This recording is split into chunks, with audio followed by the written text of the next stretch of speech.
मेरी शादी मेरी मर्जी के खिलाफ एक साधारण लड़के के साथ कर दी गई थी। उसके घर में बस उसकी माँ थी और कोई नहीं।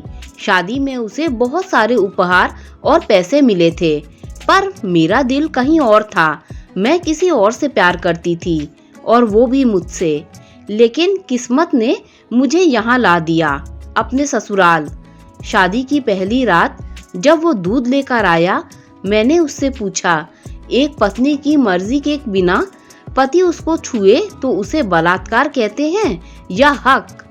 उसने बस इतना कहा, आपको इतनी गहराई में जाने की जरूरत नहीं है, मैं सिर्फ शुभ रात्रि कहने आया हूँ, और कमरे से बाहर चला गया। मैं सोच रही थी कि झगड़ा हो जाए ताकि मैं इस अनचाहे रिश्ते से छुटकारा पा सकूं, मगर ऐसा कुछ भी नहीं हुआ।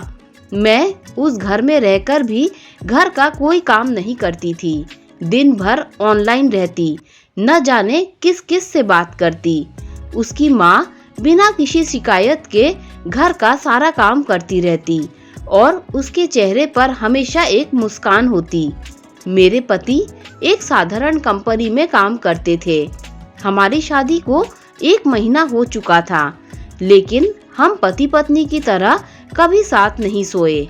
उस दिन जब मैंने उसकी माँ के बनाए खाने को बुरा भला कहा और फेंक दिया, तो उसने पहली बार मुझ पर हाथ उठाया। बस मुझे यही चाहिए था, एक बहाना झगड़े का। मैं पैर पटकते हुए घर से निकल गई अपने पुराने प्यार से मिलने। मैंने उससे कहा, कब तक यहाँ ऐसे रहेंगे, चलो भाग चलते हैं कहीं दूर। पर सच तो यह था कि मेरे पास कुछ भी नहीं था और वो खाली हाथ भागने को तैयार नहीं था। फिर एक दिन मेरे ससुराल में एक घटना घटी। मैंने पहली बार अपने पति की अलमारी खोली। उसमें मेरा पासबुक, एटीएम कार्ड और वो सारे गहने थे जो मेरे घर वालों ने मुझसे छीन लिए थे। मुझे ये सब देखकर झटका लगा। साथ ही उसकी डायरी में मेरे लिए एक खत रखा था।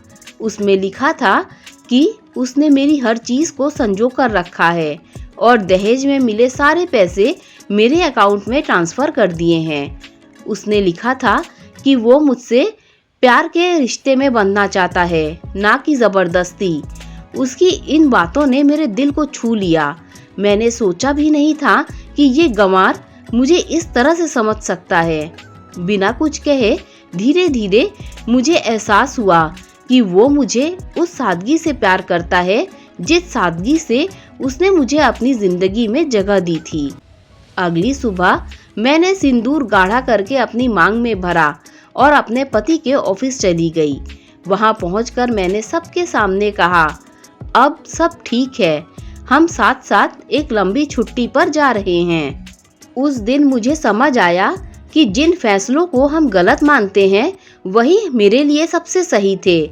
मेरे माँ बाप ने मेरे लिए जो भी किया वो सिर्फ मेरे भले के लिए किया था। दोस्तों, अगर कहानी अच्छी लगी हो तो लाइक, शेयर, सब्सक्राइब कीजिए। Thanks for watching this video.